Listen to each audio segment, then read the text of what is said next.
Bismillahirrahmanirrahim. Assalamualaikum warahmatullahi wabarakatuh. Bertemu lagi bersama saya Umi Anissa di Umi Anissa Channel.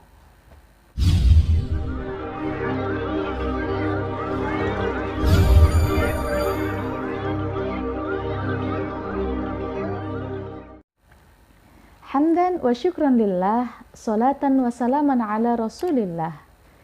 Di video kali ini Umi akan sharing santai aja nih Bunda tentang bagaimana konsekuensi yang diberikan orang tua terhadap anak. Oke, biar nggak panjang-panjang, Umi langsung masuk ke pembahasannya aja nih. Jangan lupa tonton video ini sampai habis ya Bunda. Dalam perkembangan dan proses belajarnya anak pasti akan terjadi kesalahan dan perbuatan yang tidak baik. Nah, disitulah kita sebagai kedua orang tua anak tadi berperan penting untuk mengenalkan konsekuensi dengan kesalahan yang telah dibuat si anak tadi. Dalam perkembangan dan proses belajarnya anak pasti akan mengalami kesalahan dan perbuatan yang tidak baik. Nah, disitulah kita sebagai kedua orang tua perlu mengenalkan konsekuensi terhadap kesalahan yang telah dibuat anak tadi. Dengan harapan apa? Dengan harapan agar si anak tadi dapat bertanggung jawab dan tidak mengulangi kesalahan yang telah dia perbuat. Oke Bunda, ada 4 cara memberikan konsekuensi yang baik terhadap anak.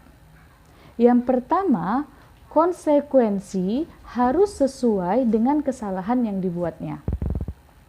Nah, sebelum Umi bahas lebih meluas lagi, kita harus tahu membedakan apa itu konsekuensi, apa itu hukuman. Secara mendasar, konsekuensi itu adalah berhubungan dengan kesalahan, sedangkan hukuman sama sekali tidak berhubungan. Dalam mendidik anak, hukuman itu tidak pantas kita berikan kepada anak. Contohnya gimana Bunda? Contohnya misalnya anak kita ini menumpahkan air nih. Nah, ketika anak menumpahkan air, konsekuensi yang harus dilakukan si anak tadi adalah membersihkannya, mengelapnya, mengepelnya. Nah, itu namanya konsekuensi. Bukan sebaliknya, ketika si anak tadi menumpahkan air, kita sebagai kedua orang tuanya itu malah mengomelinya, memarahinya, memukulinya. Nah, itu namanya hukuman. Hukuman ini hanya boleh diperintahkan dalam sholat. Itu pun ketika si anak tadi berusia 10 tahun. Yang kedua, konsekuensi adalah kesepakatan antara kedua orang tua dengan anak yang tidak boleh dilanggar. Maksudnya gimana Bunda? Anak saya namanya Aski, usianya 2,5 tahun. Nah, saya membilangnya gini, ketika pertama kali Aski menumpahkan air, saya bilang gini, Aski, kalau Aski numpahkan air, nanti Aski pel ya, Aski lap ya nak ya. Nah, ketika anak kita tadi mengulangnya lagi, menumpahkan air lagi, nah dia sudah tahu bahwasanya konsekuensi yang dilakukannya saat dia menumpahkan air tadi adalah membersihkannya, mengelapnya. Nah, kita juga sebagai kedua orang tua harus melakukan hal seperti itu. Misalnya kita sendiri nih yang menumpahkan air tadi, maka kita sebagai orang tua harus mengelapnya, membersihkannya. Jadi si anak yang melihatnya tadi, dia akan meniru perbuatan kita, sehingga ketika terjadi hal yang demikian lagi, si anak pasti akan bertanggung jawab untuk melakukan konsekuensi terhadap kesalahan yang dia buat. Yang ketiga, mengapresiasi apa yang dia buat. Jadi ketika si anak tadi sudah membersihkan minuman yang telah ditumpahkannya tadi, kita sebagai orang tua wajib memberikan apresiasi dari rasa tanggung jawab yang telah dilakukan oleh si anak tadi. Kenapa? Karena ingat ya Bunda, ini adalah konsekuensi cara mendidik anak agar anak bertanggung jawab dengan kesalahan yang dia buat.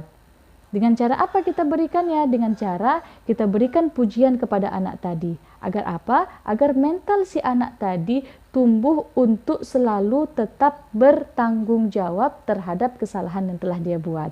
Oke Bunda, poin terakhir adalah poin yang keempat, menjaga harga diri anak. Nah, poin terakhir inilah poin yang sering kita lakukan sebagai kedua orang tua.